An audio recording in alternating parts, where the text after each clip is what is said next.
Greetings and thank you so much for participating in this evening's Black Domer series. My name is Kendra Washington Bass, class of 1994, and I proudly serve as the chair of the Black Alumni of Notre Dame. The Black Alumni of Notre Dame was founded to enhance the presence and experiences of African American students, faculty members, and as well as administrators, because we want to make sure that we feel like we belong.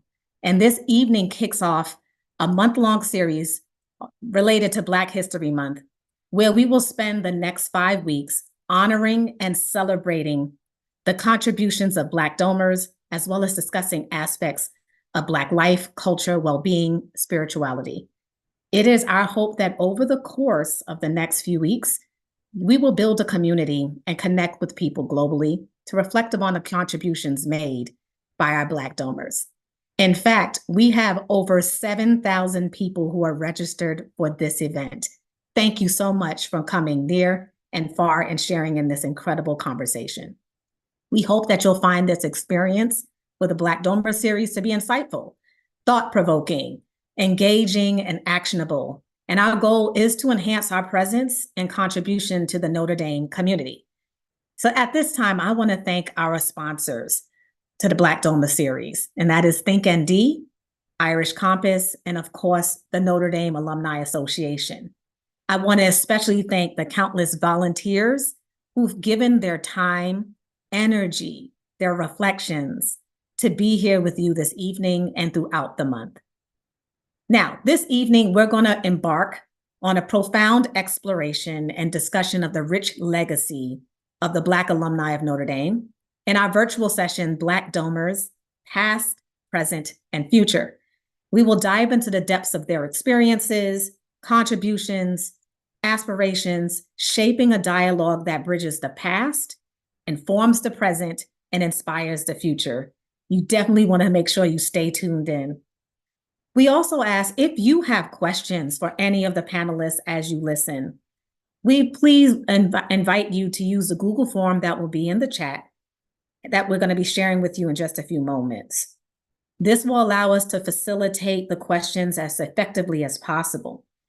The panelists will try to answer all of the questions in the time allotted, but at the close of the program, we will make sure to keep those questions going and answer them in future conversations. At this time, I now want to welcome our wonderful esteemed moderator for this discussion, the co-founder of the Black Alumni of Notre Dame, Mr. Richard Ryans, class of 1979. Have a good one.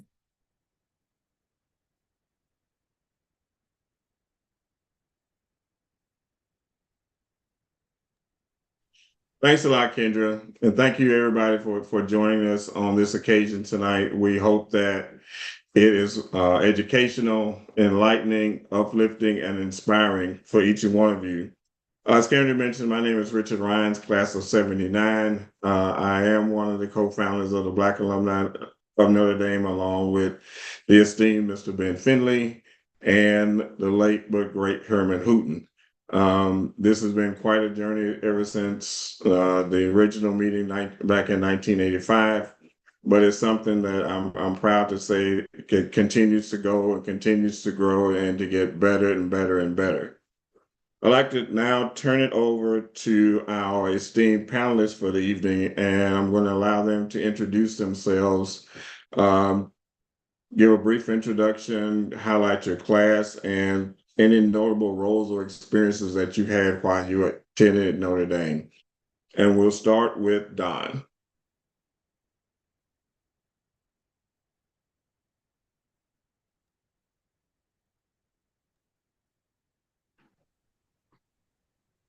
Hopefully he's not on mute. Don, you're muted. Can I be heard now? Yeah. Okay. My name is Don Wycliffe. I am class of 1969 and co-editor of Black Domers, the volume put out about exactly 10 years ago on the experiences of Black students at Notre Dame. Do you want me to go longer, or is this just by way of introduction? Don, you can do whatever you want to do. Okay, well, let me just quickly say that it was in 2013, the year before I retired, that I and David Krashna got together with our wives in California, just to renew old acquaintance. And a short time later, David Krashna got back in touch with me and said, "I think it's time there be written a history of the Black students at Notre Dame, and I think you're the guy to do it." And I said, "David, I have a day job." And we didn't drop the ball. We kept talking about it and finally decided to solicit brief essays from graduates about their experiences at Notre Dame, and those became the basis of the Black Domers volume that was published in 2014. And I think it was 2 years later, republished in a second edition by the University of Notre Dame Press. And so it's available in the bookstore if anybody cares to read it. My own experience at Notre Dame was a good one, frankly. I spent 4 of the happiest years of my life there. It wasn't all peaches and cream. It was lonely very often. A lot of that had to do with the fact that it was all male at the time. And to some extent that made for a lot of juvenile behavior among the guys. But I count my 4 years at Notre Dame as formative for me, and they helped make possible the life and the career that I've had. I was a newspaper journalist for 35 years and then taught journalism for several more. And I'm not sure what to tell you beyond that, but we can go on to somebody else and come back later. All right, thanks a lot, Don. Sure. Rochelle.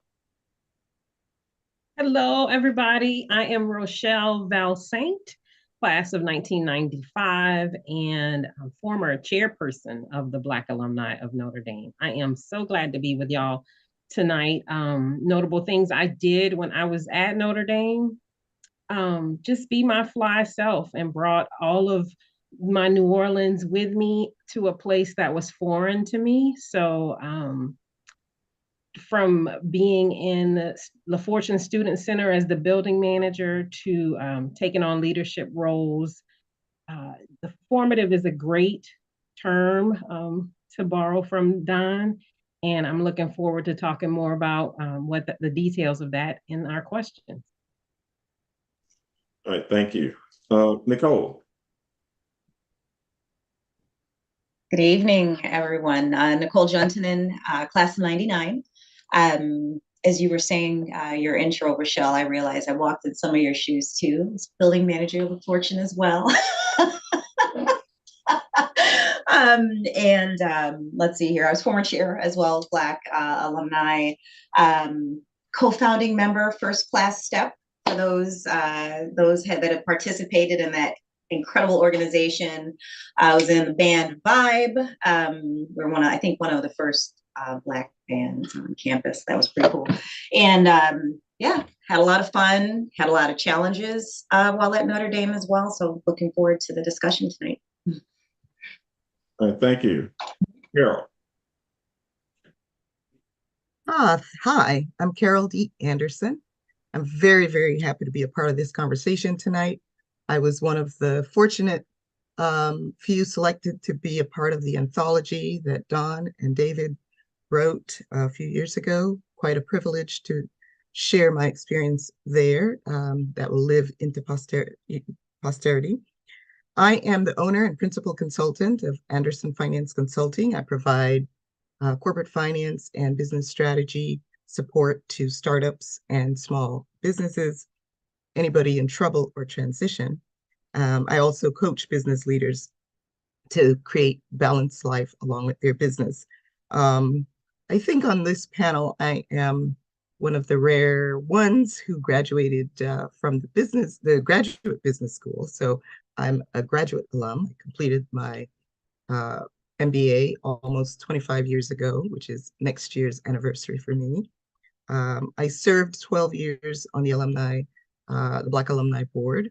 And in all of those 25 years, I have been connected to Notre Dame for the betterment of the African-American experience, for students, for alums, and to support the administration and leadership in understanding the uniqueness of our needs so that there is a continued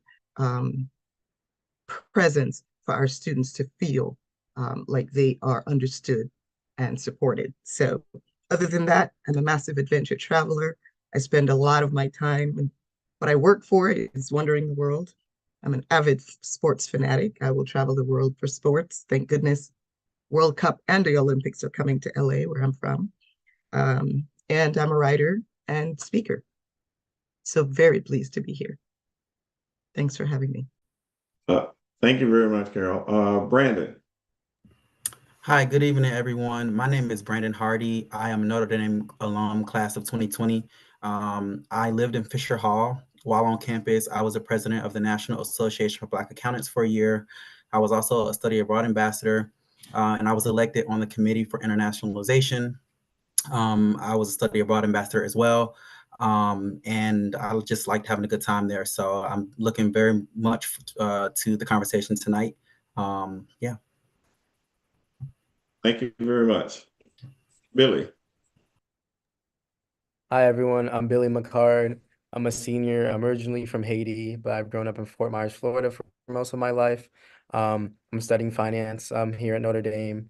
And on campus, I'm involved in Wabruta, which is a club that prioritizes creating safe spaces for Black men. So we meet on Sundays and we just discuss any topics that are relevant to us and relevant to our community. And I'm really looking forward to this discussion tonight. Okay. And Nezzy. Hi, everyone. I'm Neza Koa. I'm a sophomore, class of 2026. Thank you for having me here, first of all. On campus, I'm involved a lot in tutoring. So I tutor first-year students, and I also tutor students in local elementary schools in South Bend. In terms of cultural things, I'm involved in Shades of Ebony, and I'm also the multicultural commissioner for my dorm, Flaherty Hall. And in regards to my academics, I study biology, so I do a lot of research in cell bio, and I'm looking forward to this discussion. So thank you for having me. Very good. Thank you very much. And I'll go last. As I said, I'm class of 79. While on campus, I was co-chair of what was then called the Black Cultural Arts Council. I've been chairperson of BA actually on 2 different occasions, as a matter of fact. And little known Black history fact, I am one of the original members of the League of Black Business Students and what was then called the Notre Dame Gospel Choir that is now known as Voices of Faith. So there you have it. So tonight we're gonna talk about 2 different themes for the night that our panelists will address some questions on. One dealing with, the first one deals with reflecting on personal experiences while on campus. And I know that's a topic that we could spend probably the next 8 hours on, but we only have about 20, 25 minutes, so we'll do our best. And so my first question goes to Don, Rochelle, Brandon, and Nezzy. How would you describe your personal experience as a Black individual at the University of Notre Dame? There's no particular order, and any of you can chime in. And oh, by the way, if any other panelists want to chime in on any question, they're free to do so. Yeah.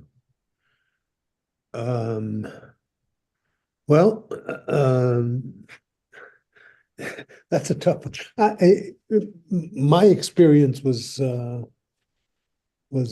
not an unhappy one. It was quite good, in fact. I had the good fortune of coming in 1965, high tide of the civil rights movement. Father Hesburgh was loomed large on campus and in the nation. We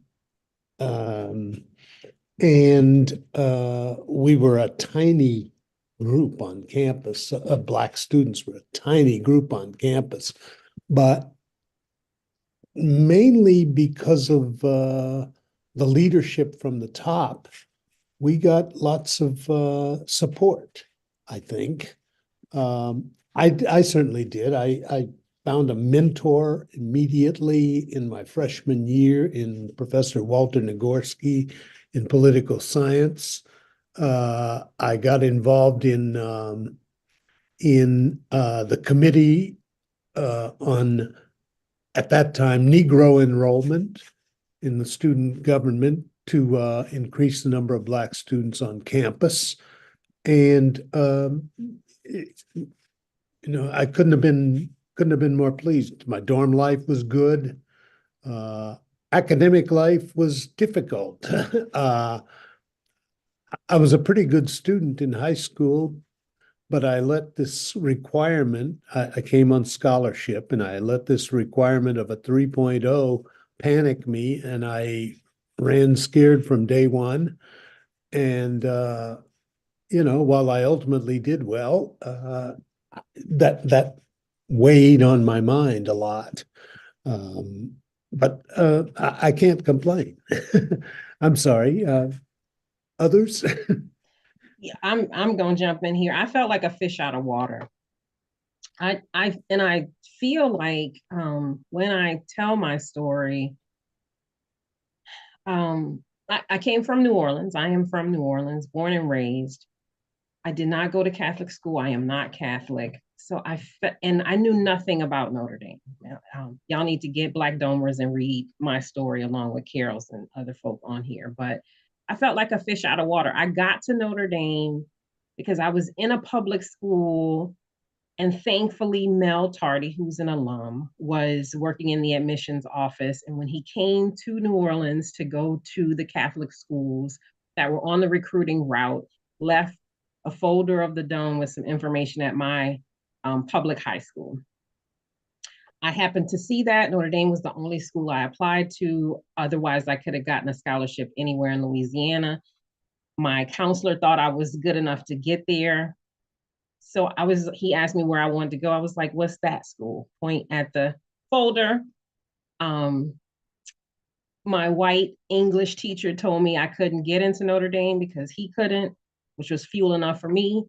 To Notre Dame, I went knowing nothing and felt like a fish out of water. I was like, this is the whitest place I've been to. My white roommate and my 3 white roommates, we just had a reunion this past fall, and it was a cultural exchange for us. I had seen Black people that were different than me, because at 18, you think everybody's like you, and then you run into people that are completely different. So in every way, I felt like a fish out of water. I was in classes. I was the smart kid at my school, but I didn't have the study skills the private school kids had. So in every way, I felt like a fish out of water. The only thing I had was, or the things I had was, what I knew was what I knew. I was from New Orleans and could figure out things. I was book smart, and had a little street smart, because you don't have no choice but to be. And I used all of that wit and background and intelligence to make it through Notre Dame. And it took every bit of it, navigating that. Yeah, I can chime in next. I'm from Atlanta, Georgia. I'm not Catholic. I didn't go to Catholic schools. I went to public schools. I went to all Black schools growing up. And so when choosing a university, I really wanted something different than what I grew up with. And so I got something different in Notre Dame. My experience on campus academically was very challenging. I don't know if I was 100% prepared for the rigor, but I made it through. Socially, I really brought my full self, my authentic self to campus, wearing the suits, the gold jackets and stuff, and the chains and the everything. And I kind of became like the face of the school. And, I embraced that. I embraced being Black on campus and really just making my mark on campus. I felt like that was important for me to do that. And I felt like it was important for diversity and inclusion to really just, bring your full self to campus. There were a lot of challenges, not only academically, but socially as well. But I took those head on, and I knew I knew that there were going to be challenges, but I started with the end in mind, and I knew that if I just continued doing what I was doing, that it would pay off in the end. So I kind of, like Rochelle said, I kind of did feel like a fish out of water, but instead of like letting that hold me down, I use that I embrace that. Like, yeah, I'm different and I'm cool, and everyone kind of embraced that. A lot of people embrace that as well. So that was kind of my experience was very unique in that regard, and I think I was able to really get all I could out of my experience there, because I didn't want to take it for granted, because I knew a lot of people wanted to have that experience, and I was grateful enough to have it. So yeah. If I can just jump in and add something, as a current sophomore, when I was in high school, I barely even heard of the school Notre Dame. I only applied because a girl in my class said she was gonna apply, so I was like, might as well apply too. Like, I know the name. But yeah, nobody in my family went to Notre Dame. I didn't really know much about it, and people coming in, like my fellow classmates, Notre Dame is like in their blood. Like their dads went there, their dads went there, their dads went there. So there was a lot of like social capital that I wasn't really aware of because I had nobody who went there. But in my experience, everybody was like really welcoming. I haven't had like instances in where people are withholding information from me. But again, there still is like that cultural shock. In regards to academics, especially as a STEM student, there are times where I feel like some people don't think I belong in that space, or when I say things that like I don't really know what I'm talking about, because again, Black people, especially Black women, aren't in STEM that much. So when I have something to say or I have an opinion or I'm in those spaces, it might seem like, she doesn't really know what she's talking about. Sometimes I've had those experiences. But something that's really been helpful for me, at least on this campus, especially, the Black community is very, very close.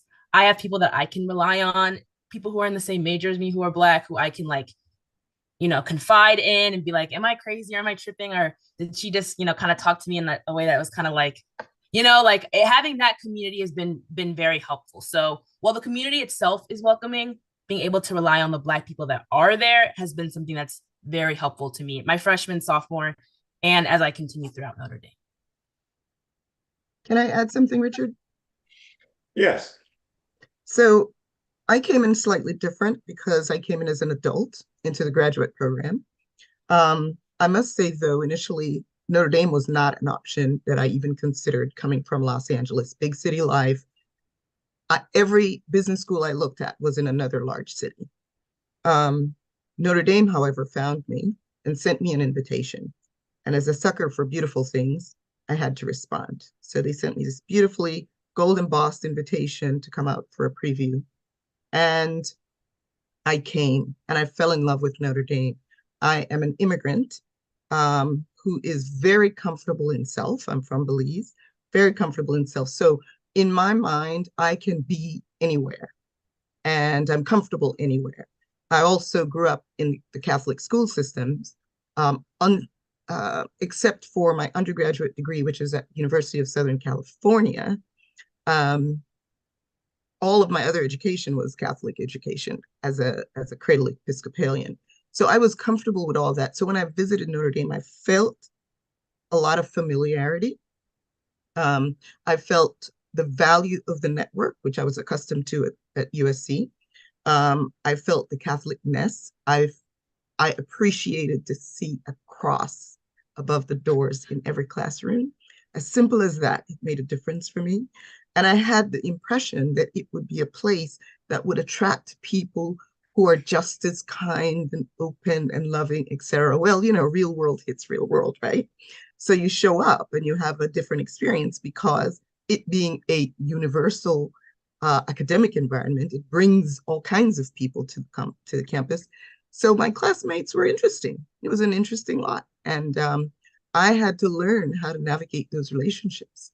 But like you, Neza, the beauty was that I found resources that could support me. The Iris Outlaws, Ben Finley back at home in Los Angeles, who was the first person I told outside of my family that I got admitted to Notre Dame, who was, of course, very happy. So I took the way I managed myself as an adult made a difference versus those of you who were there as really young adults in your undergrad experience. And it's why I can speak to young people coming out of California to share with them why it is a place of value.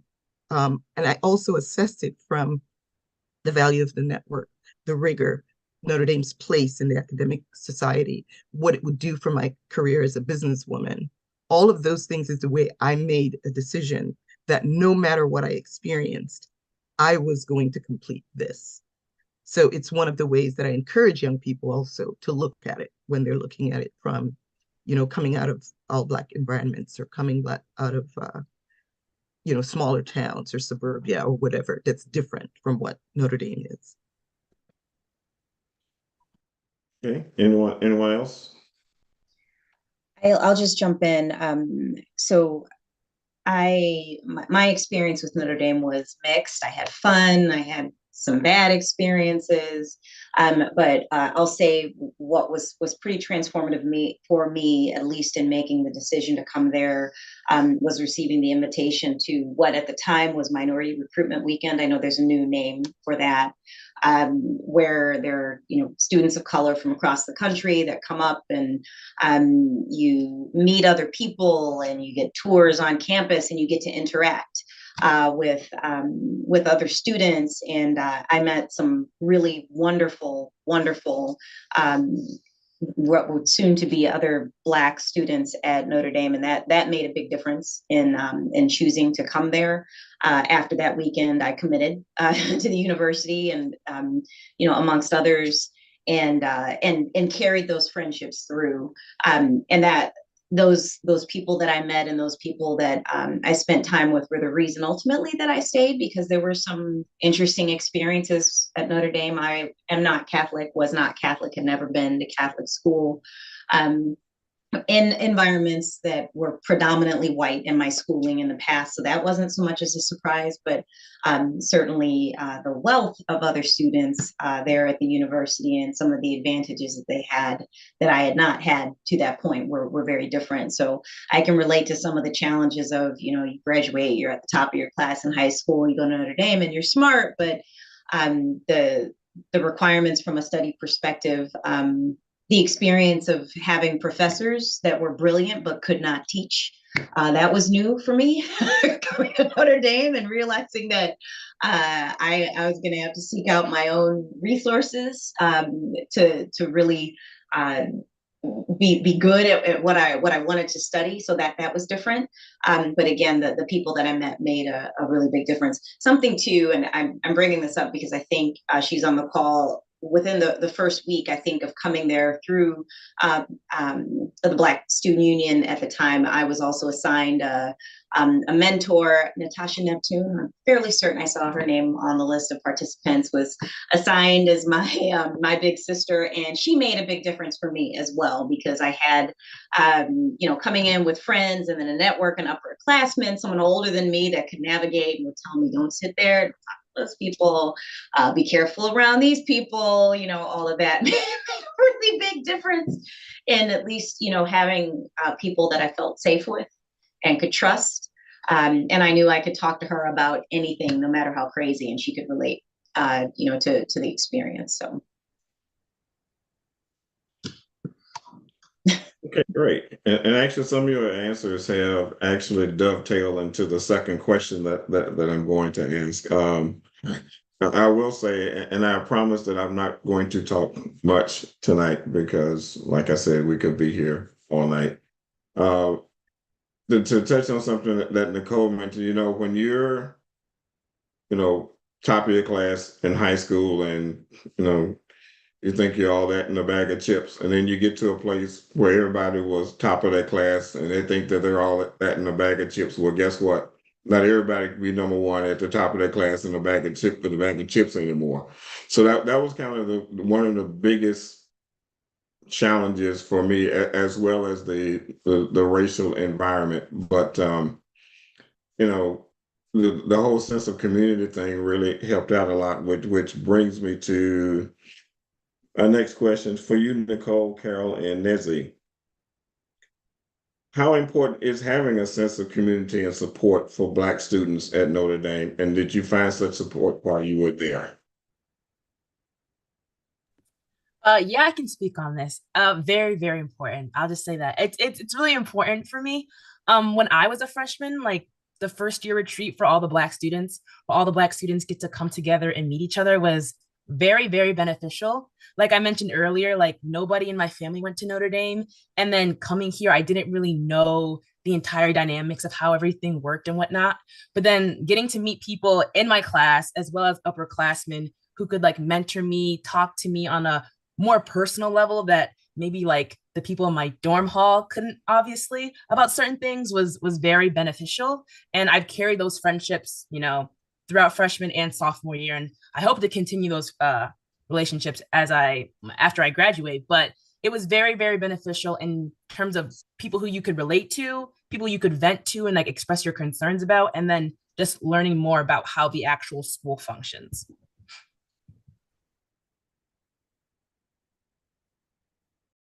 Like I mentioned earlier, I came in as an adult, and so I expanded my support network to outside of the university.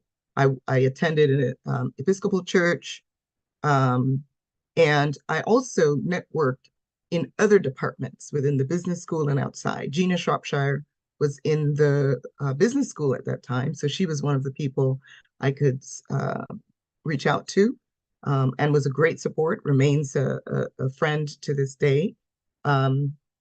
I mentioned Iris Outlaw. She was someone who could help me navigate resources on campus. Mel Tardy was on campus at the time as well. So there were quite a few people, and whenever Ben would come to campus from Los Angeles, part of the board, part of Reunion, part of any of the events that brought him there, he would introduce me to fellow alums. And so I began that relationship from the time I was a student in the graduate business school.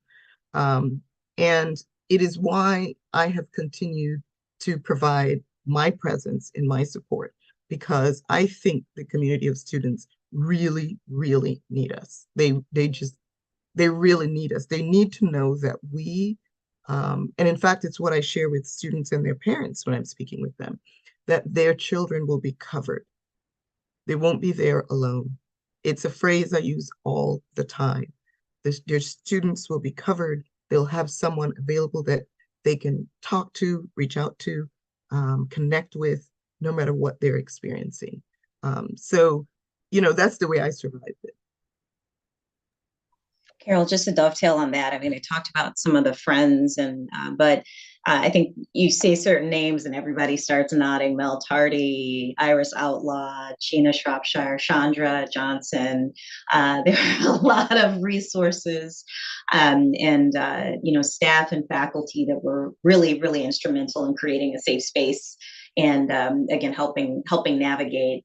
And it's wonderful to see, Billy, and then as it like to see maybe you nodding a little bit, like you have some involvement with some of them too, because that's so important too for continuity, and to know that you feel that same network of folks that, not just students, but also people that are in the university and get it and understand the politics and what's going on and can help navigate when, there are difficult discussions or, I remember I had scholarship, but it didn't cover everything. And, how you secure additional funding if you need to do this. And, I wanted to study abroad and I didn't want to do that at Notre Dame.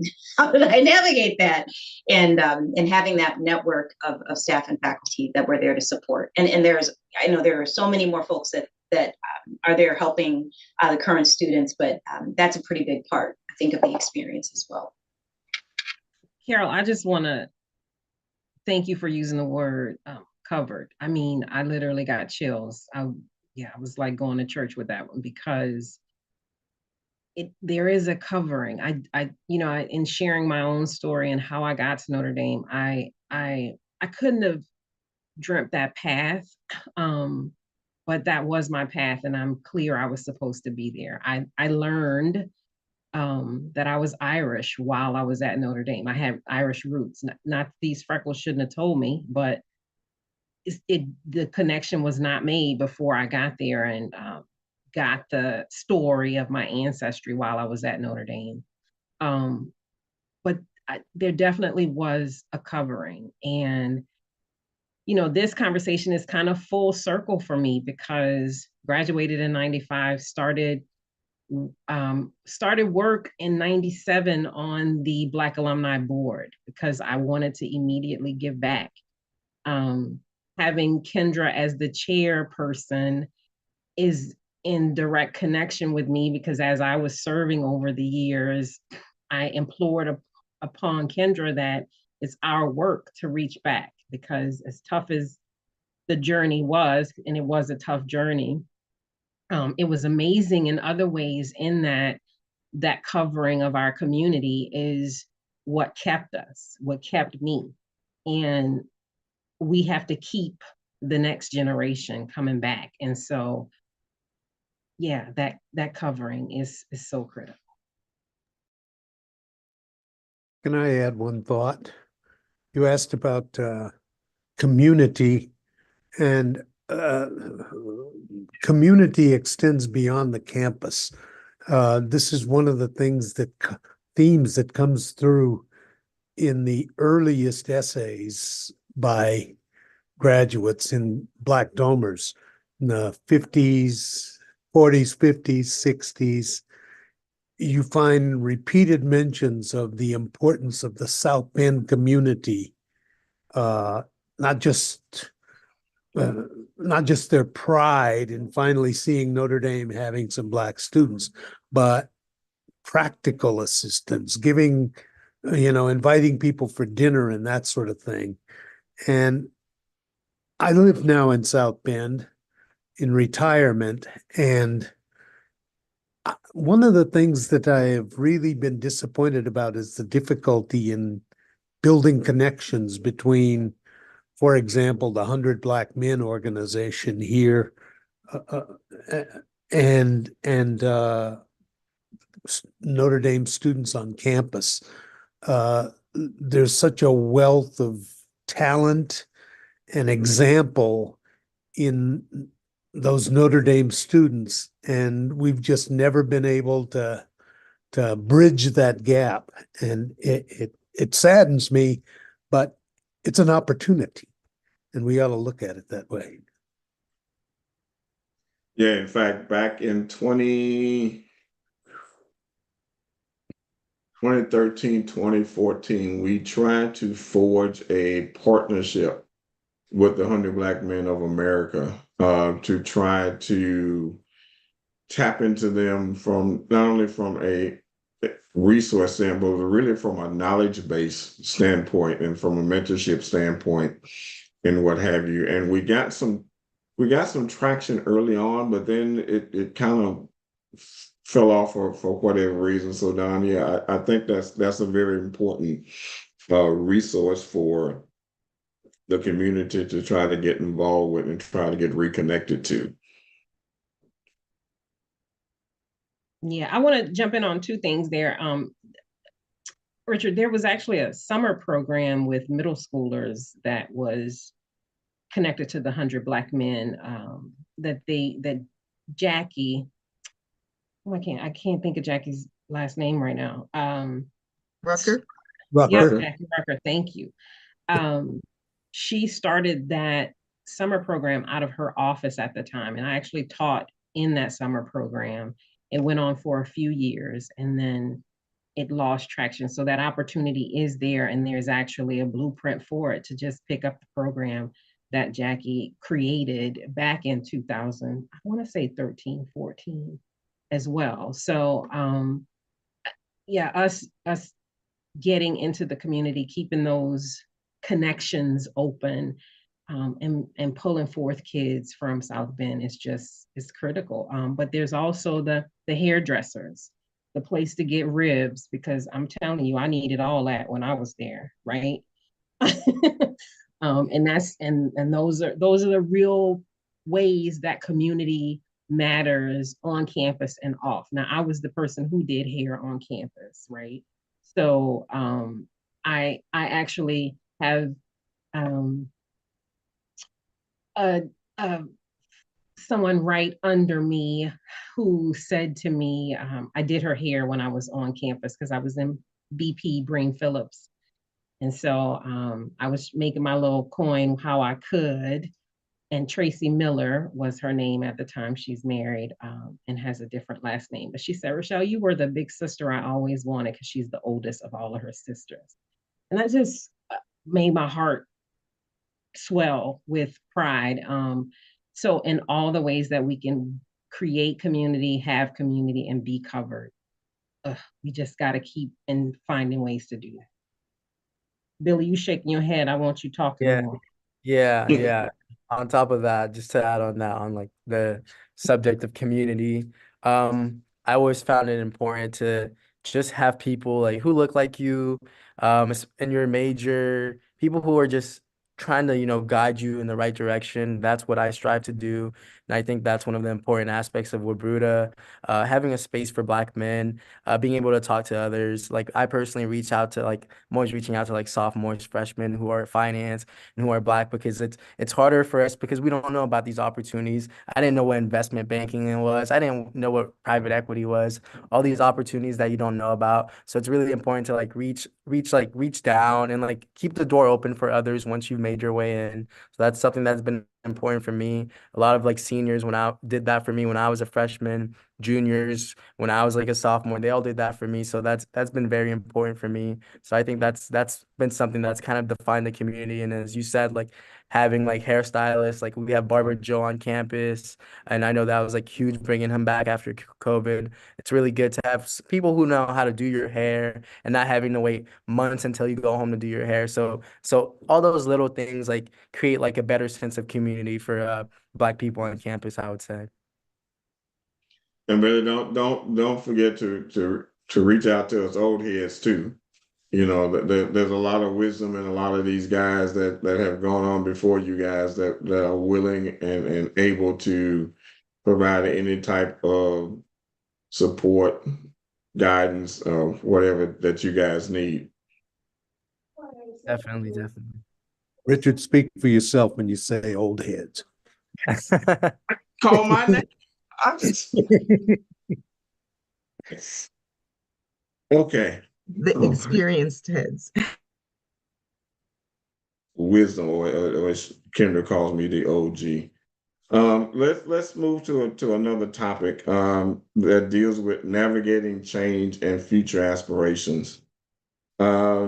I'm actually going to because of the time, I'm going to actually open this up to everybody. Given the current climate, how can the Notre Dame community actively contribute to advancing racial justice and social inclusion?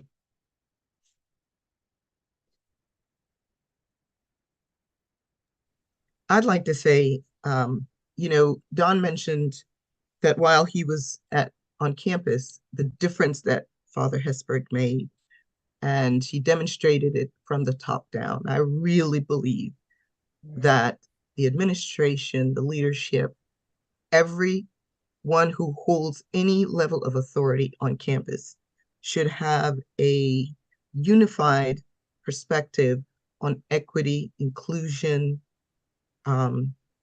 justice, fairness, acceptance, not tolerance, because I don't want to be tolerated anywhere, but to be accepted in the diversity that's on campus, regardless of what the diversity is comprised of. That there should be this feeling that as a culture of our university, that there will be no tolerance for um, causing damage or hurt from anyone to anyone else, that we have an acceptance of each other. And Father Hesburgh made it very clear. We knew while he was alive and we were on campus to show up for our board meetings or for whatever reason, we knew that he had a godly love for all of us, that he was insistent that our presence was important to this community. And it would be wonderful to feel that again in a very powerful way, that that a student will choose to not apply if they think that they will only bring bad behavior with them, right? I want the students to apply who believe that, well, the culture of Notre Dame is such that if I behave this way, I'm not going to fit in, right? I think it's so critical, not only Notre Dame, everywhere really, because we want a diverse experience. I learn better and more because my peers come from different life experiences, and I can learn from their life experiences. I can ask them about their experiences and learn, grow, be more accepting, be more informed. That happens when from the top down, there is this commitment to that. That's what I believe. Carol, I think you're right. And we've been lacking in that for some time. I think a consistent, as you said, a consistent message and a willingness to state unequivocally what is and what is not acceptable, certainly throughout the world, but especially what takes place on campus. And I know a lot of work has been done by some of the folks on this on the panel, some of the folks on the call to try to hold the university accountable. And I know that those conversations continue, right? I think we have a change in leadership happening right now, presently underway. And every change is an opportunity to demonstrate consistency. And I know many folks are hoping and waiting, and I'm especially interested from the current students and how you feel about that and what the temperature feels like on campus. But I know that we've asked a lot collectively as the Black alumni of Notre Dame, and we've stated what our requirements are, and so have those alumni that guided us and got us to this point. Richard, Ben, Don, everyone, Jason. We've stated what we've needed, and what in collaboration with students at various stages within the university, what we felt that they needed to feel safe. And I know that there's some gaps there. There's still some gaps. So I think you're right, Carol. It's stating and then showing up that way as a university to prove.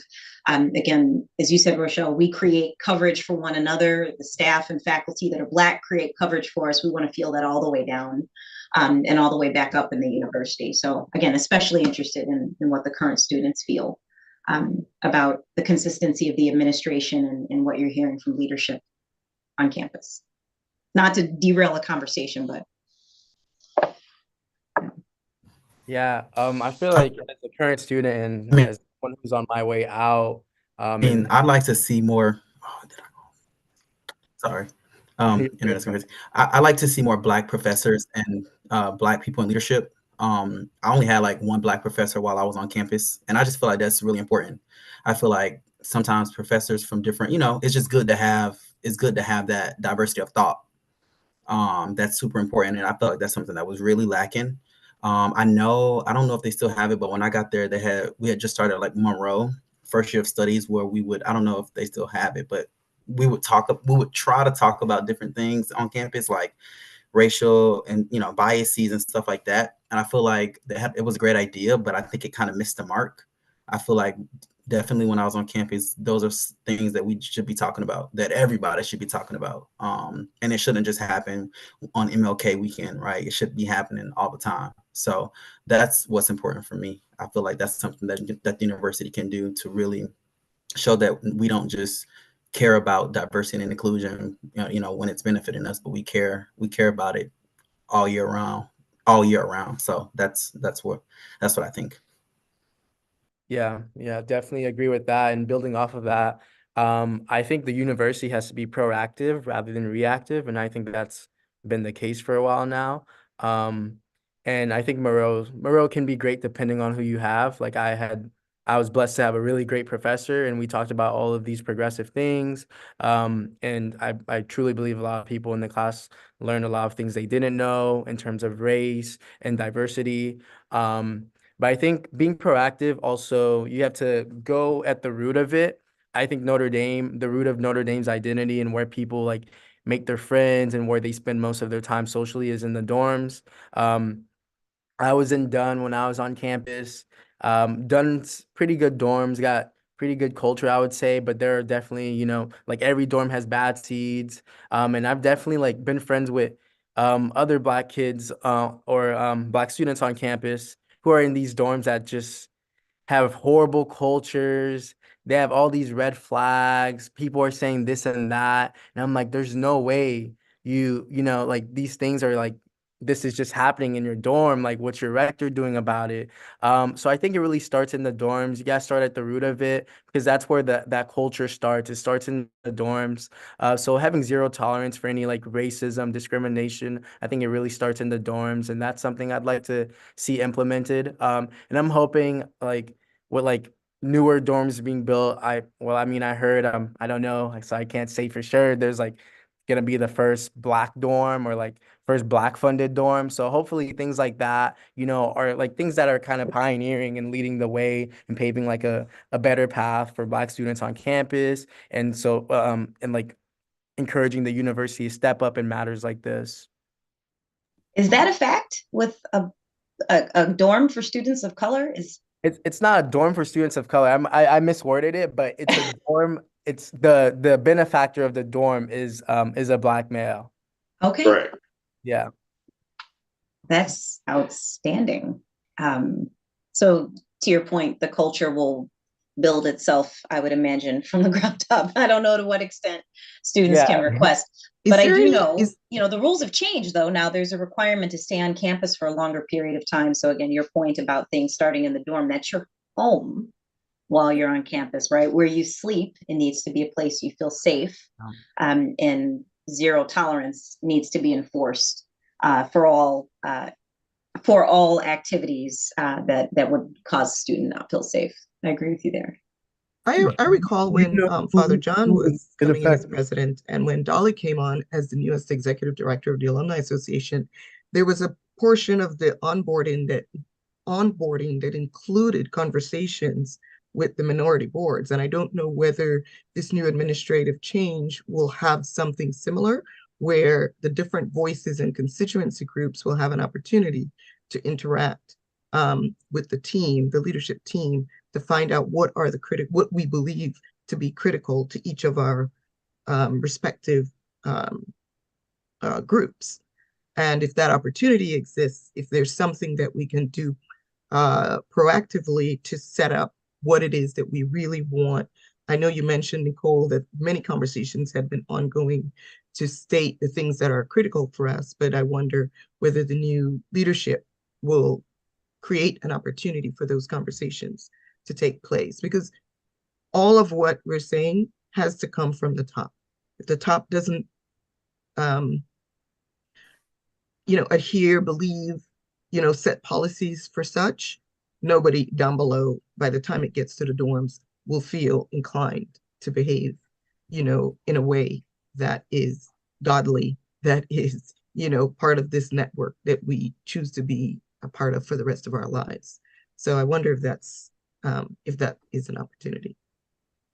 I just wanted to make a really quick point, especially in regards to the Moreau thing. I know that the Diversity Council is like working on initiatives to integrate like more controversial or progressive topics into the curriculum. So that's definitely something that's going to be, I think, implemented in years to come.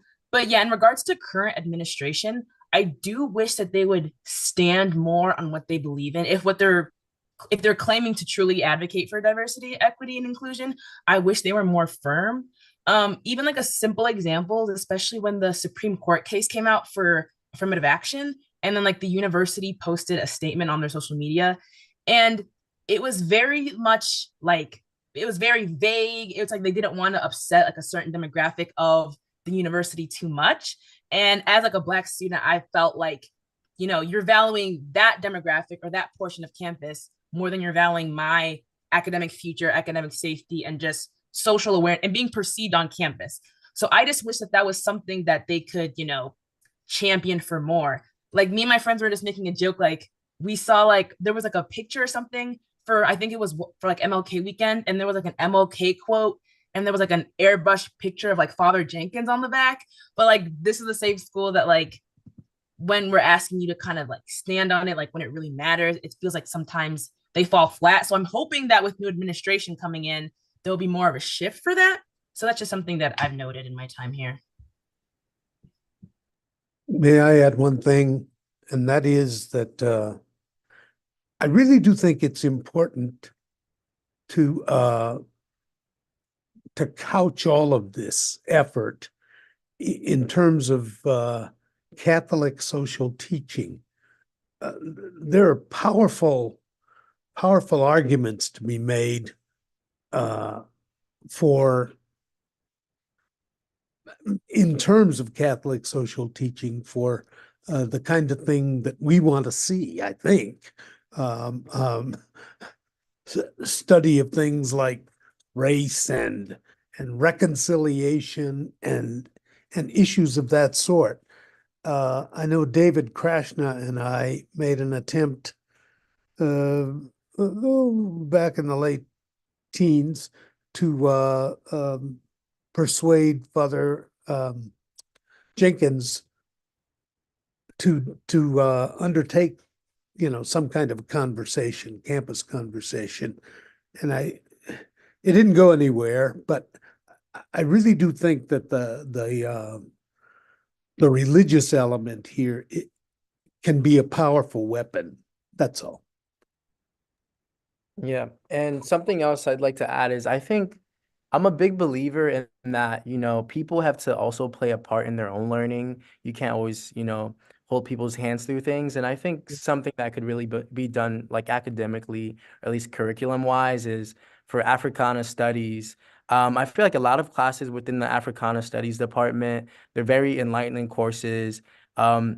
The white people that I know who have taken them have never said anything bad about it. They've all loved it. I think if that was integrated a little bit more into the, you know, the requirements at Notre Dame, I think that would help out a lot.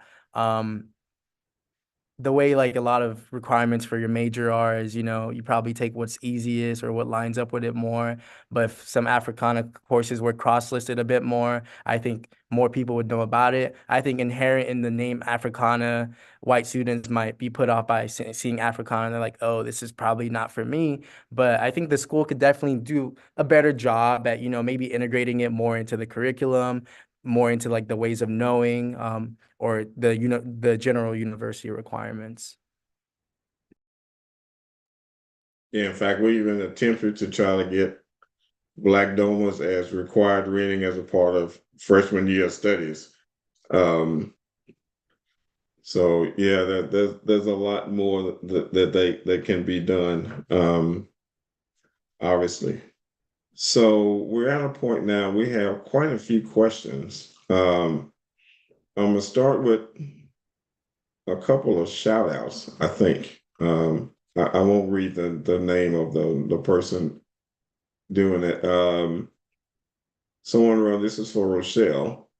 I love how Rochelle introduced herself as being all of her fly self, and sometimes I feel like it's hard for me to be that sometimes. It's sometimes hard for me to be my authentic self unapologetically. I felt more comfortable in my own skin now, but it's been a long time getting to that point. Yeah, Notre Dame can do a number on you if you're if you're not careful. This one goes out to Don about the Black student community and support being invaluable as a student. I can't imagine surviving when Don was there.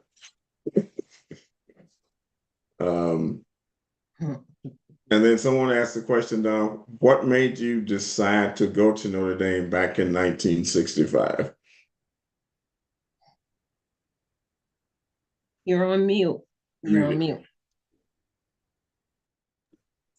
mute. Actually, Notre Dame found me. I was casting about for to go to college, didn't have money, and kids, 9 kids in our family and not much money. And I met a Notre Dame alumnus. Well, to be frank, the principal of my high school down in Terre Haute, Indiana, where we were living at the time, kept encouraging me to apply for these scholarships. And I interviewed for one scholarship and turned out not to be eligible for it. But one of the interviewers was a Notre Dame alumnus. And he approached me afterwards and said, "Would you be interested in going to Notre Dame?" And boom, it happened in the space of a month. And so that's why I went to Notre Dame. I didn't know a whole lot about the school except that it had a renowned football team, and it had had a Black All-American basketball player named Tommy Hawkins. And so, and I, of course, thought I was going to be a basketball star. We know how that goes. So that's how I ended up at Notre Dame, and it was a fortuitous thing. Yeah. Okay. This one is for Brandon. Now that you are a young alum, what do you see as the benefits of the degree? That's a great question. I feel like no matter where, so I've had a couple jobs out of college. And I feel like it's the alumni networks is what's most powerful that I've seen. When I graduated on COVID. So the job I had lined up, they canceled the program. And so I was kind of jobless, and I was looking for a job, and I applied for a job at a company, and they denied my application.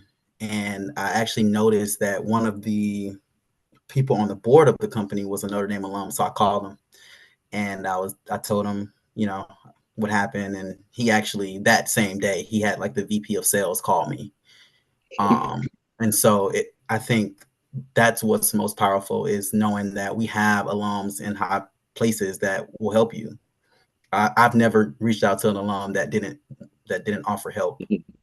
And so in turn, I hold myself to that standard as well. When students reach out to me on campus, I reach, I do what I can to help. So I think that's the power of the degree. It's the people that you meet. And one piece of advice that I would say is that while you're on campus, make sure that you're networking and make sure that you're getting to know people, not just people that look like you, but people in all different realms, because you never know where they're going to end up, and you never know how they can help you. And so that's something that a lot of people take for granted and don't take advantage of. So I'm going to jump in here. How many times I was in a conversation with people, and the conversation a lot of times was going down a path that I didn't really care about. And then all of a sudden, they would notice this. And they would go, "Hey, where does that ring from?" And I would tell them, "Well, I graduated from Notre Dame." And you would be surprised how the conversation shifted to a more positive tone, a more helpful tone, a more encouraging tone. So yeah, if you got one, wear it proudly. But yeah, to your point, the time to start making connections is when you first get on campus. And we've got a lot of great organizations there on campus that'll help you do that. The Black alums we're around to help you as well. But yeah, it blew my mind at first, because I was like, wow, is that all it took? I started to wear it around my neck, but then I decided not to. Wait, Richard, I do want to say, for anybody that's on this call that, you haven't started, or you're a young alum, the person who asked that, you can use that network at any point access, my Notre Dame, I can't remember what it is. I have used it my daughter went to Pepperdine University because she didn't get into Notre Dame. And we needed some help with something while she was at Pepperdine. So I looked up Notre Dame alum from mynotredame.com who were at Pepperdine. Those people immediately jumped in and helped me. My daughter was also at Pepperdine when the fires happened in California. And then Ben Finley went and got my daughter from Pepperdine, who was in the midst of those fires, brought her down, and she stayed with him for 2+ weeks before we got her home. So while it is good to do it while you're on campus, if you don't, you always have access to that database to look anybody up. And for that job that you want, the way I look for a job is if I'm on LinkedIn and I see a position, I go in my Notre Dame to see if anybody works there that's a Notre Dame alum and make that call. So you can use it at any point. Don't wait on them to see your ring. I have a big ND gold thing on the front of my car, but at any point, if I need something, we have that database to go in and say, hey. Absolutely. And this is part of why even when you're struggling or you feel like as a student you're struggling or you're an applicant and you're trying to figure it out, this is part of the value of your education. Anywhere you choose to go is what I tell young people. Make sure that wherever you land, that network will stand by you for the remainder of your life throughout your career, right? And like someone mentioned earlier, start those conversations the moment you become the kids out of California that I usually call when it's time for admissions. I let them know that you can interact with alums now. Call the admissions office, ask them if they can put you in touch with someone who's in the field that you're interested in, who's graduated. And that person can walk you through what their journey was like at Notre Dame and how they can guide them. So if it's beyond something that I'm familiar with, I point them in that general direction. So it's always 100% available to you. Leverage it. Right. Kendra, I know you're off visual, but this next question really goes to you. What do you think the board can do to encourage African American student enrollment in light of affirmative action being struck down? Okay, I'm here, I think. Hopefully I'm You're here. rejoined. I'm here. Okay, so say the question one more time. What do you think the BA board can do to encourage African American student enrollment in light of affirmative action being struck down? Well, I think one of the things that Carol just talked about is making connections early. One of our strategies that we've employed is having the opportunity to connect with students who not only have applied and got accepted, but students just like Rochelle who didn't know what Notre Dame was. I mean, I am a walking recruitment vehicle, right? Everywhere I go, I have the opportunity in every exchange to explain to students why it's important that they belong at the university. Our mission is to enhance the presence. And if I want to enhance the presence, I have to do my job in helping students at least think about Notre Dame being an option. That's the first part. The second part to it is, how do they get prepared? So you heard earlier, some of you talk about fish out of water or I wasn't quite ready. Preparation doesn't happen in high school.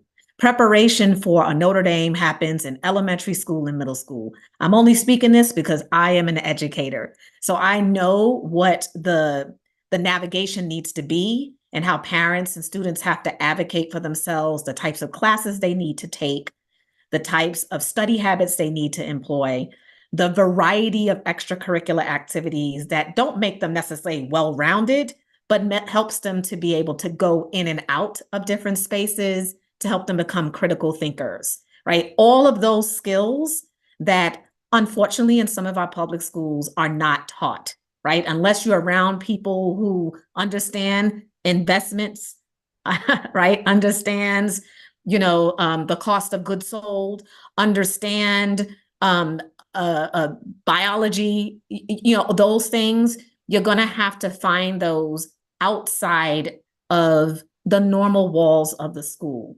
And so in light of the affirmative action law, look, Black folks have always broken through the wall. Walls are going to be up.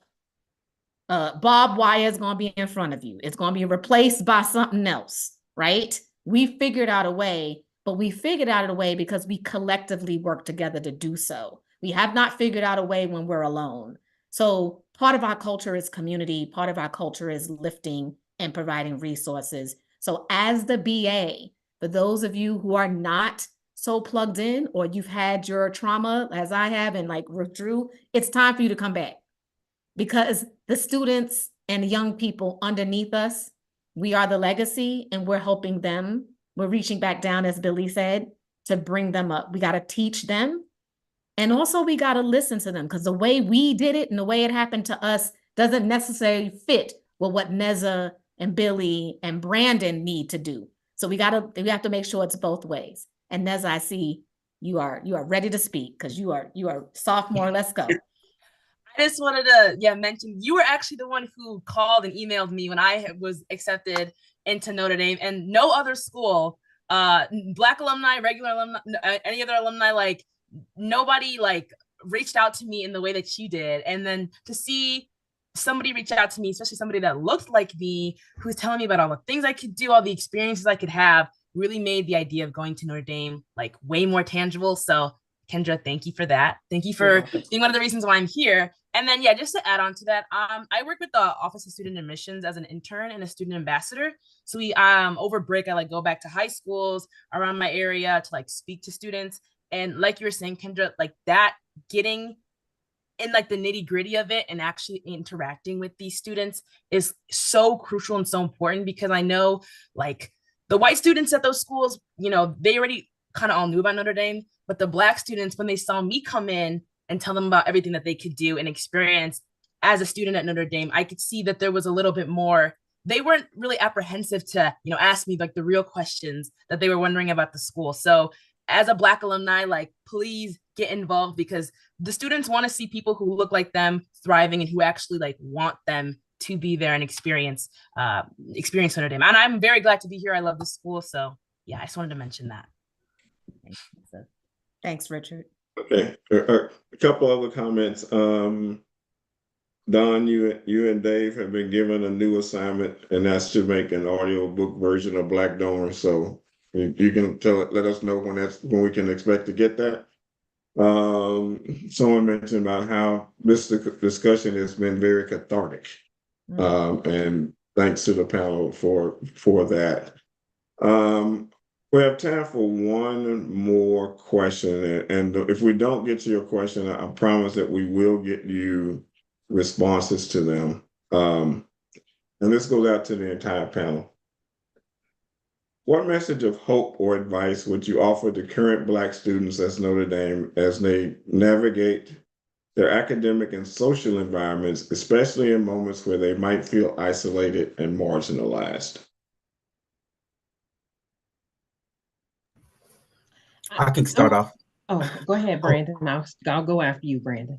All right. I feel like my advice would be don't feel isolated or marginalized. Like, I think one of the things that I see in corporate America today and when I was on campus is a lot of people have this imposter syndrome, like they don't belong. But you do belong. You do belong there. You worked hard to get there. You stayed up countless nights in high school, middle school, elementary school. You studied just like everybody else. So you belong to be on campus. Your story deserves to be told.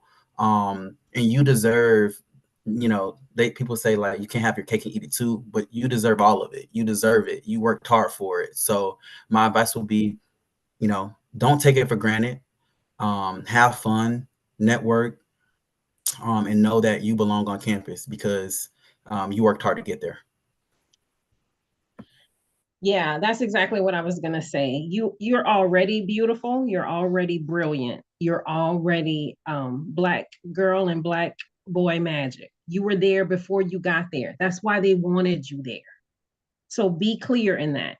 There is no more you need to be to navigate where you are. You have everything you need, and every face on this screen is accessible to you to ask any questions to. We are all on social media. Mine is my name.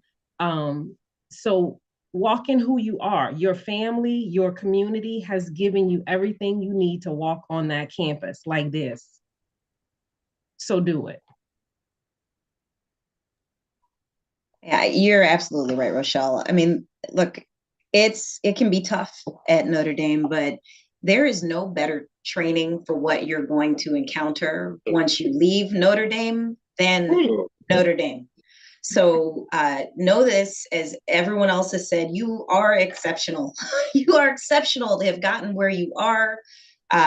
Everything you experience will make you better. As Brandon said, you're not alone. Rochelle has said, you're not alone. You have resources. Take advantage of those. And again, just know that what you're experiencing will help you continue to excel once you leave the campus of Notre Dame, and leverage that. Use that. You're a unicorn, right? As Richard said, wear the ring. Put the crest on your LinkedIn page, on your Facebook, on everything, and let it open doors for you, because you've earned the right for that, the access and the opportunity that comes with going to Notre Dame, and you need to leverage that. Take full advantage. I would add, Go ahead. the payoff is enormous. Don't be discouraged in your first or second year. The payoff is enormous in both, certainly financially. You're getting one of the best educations possible in America, but also in terms of just life satisfaction and connections, friendships, all of those things. They're enormous. And when you get to my age, you'll be thinking, wow, what a life I've had. You really will. That's all. I love to say, be unapologetically. Literally, whoever you are, whatever you are, your culture, your experience, your history, all of it, because the community of Notre Dame is a 2, 3, 5,000 piece puzzle. And the puzzle is incomplete without you in your uniqueness. That piece cannot fit if you don't bring all of the little ridges and circles that make you so unique, beautiful, and special. You have to bring who you are. Show up in all of your beauty, all of who you are, anywhere you go, right? Unless you're from a sub-Saharan African country that's pure Black, where nobody has to worry about being Black, or you went to an HBCU where nobody has to worry about being Black. The rest of the world reminds us all the time who we are. But the thing of it is that we are reminded is because we are beautiful. It's because we are strong. It's because we are capable. It's because we are accomplished. It's because everything we touch expands. This is your legacy. This is who you come from. So you have to be it. Otherwise, they miss the gift that you are. So you have to be it. And when you show up in that way, then all of Notre Dame becomes glorious because you're present. Notre Dame becomes glorious because you're present. We can't not have you there, right? So you stick with it. If it's tough, find some support to help you. Go to the, let me tell you my secret. I go to the top of whoever runs whatever. Anywhere I am, I go to the top. Who's the president? Who's the chair? Who's the vice chair? Who's the way up there? And I start there. I'm having this experience. I don't think this is what you intend. I would love to have some support to clean this up. And trust and believe. That person is going to look at me like, well, she was brazen. She came straight here. Let me find the person who can help you to fix it. And I promise you, the solution comes. So anytime you experience anything you don't like, regardless of where it is, whether you're in Notre Dame, you're out in the world, because Notre Dame is just a microcosm of the world. It's just a smaller version. This is what you'll experience out there. But when you show up unapologetically, you require others around you to show up in respect, in acknowledgement, in recognition of who you are. They can't do that if you don't. That's me, off the soapbox. And I'll end it with this. And if I come off a little preachy, I'm sorry. I'm a PK, so it happens sometimes. You know, when a person loses hope, you know, they lose faith. And then once you lose faith, then you're screwed. So my advice would be, you know, if you're feeling marginalized or isolated or whatever, you know, it's incumbent upon you to decide if you want to stay that way or not. There are enough people and enough resources and enough opportunities on that campus and outside of that campus to help you get through it. One of the things that I've loved about BA, you know, we don't just get students there and just kind of throw them on the deep end of the pool and hope they can make it to shore. In fact, that's one of the reasons we were created, because that's what the university was doing. So don't be afraid to speak up. No, to Carol's point, don't be afraid to reach out. We're here, and we'll always be here. With that, I'm going to turn this back over to our chair, Kendra Washington Bass. Thank you very much for allowing me the opportunity to moderate this panel. And God bless y'all, and go Irish. Yes, go Irish. And thank you so much. It was hard to stay in the back, and if the camera was on me the whole time, you would have seen the snaps, you would have heard the yeses, the amens, the say it, sister, say it, brother. I'm so proud to be part of this community. You are our legacy, and I only hope that I will make you proud in the role in ensuring that we meet our mission. I want to thank our esteemed panelists. I want to thank and congratulate also Billy, who's going to be graduating this year. We will see you at graduation. We will give you your pin. Yeah, we will give you the pin and welcome you officially to the BA of ND. And Neza, we will see you in 2 years and do the same. So congratulations to both of you. And to those of you who served on the board, thank you for laying the foundation and the blueprint for what we continue to do today. And for those of you who are tuning in, the 7,000 who registered for this, and those of you who are here live, thank you for your interest. Thank you for your support, your engagement. Your interest is support, and that's what we need. Our representation matters. We're not looking more, but for just the simple recognition that we are here, and we are part of the Notre Dame community, and we are Irish. So we look forward to continuing this conversation. We have 4 more weeks of different conversations, and next week, I tell you, you don't want to miss this one. Our next series is going to be a great session in store. We are going to be delighted by Christine Swanson, who is a class of 1994.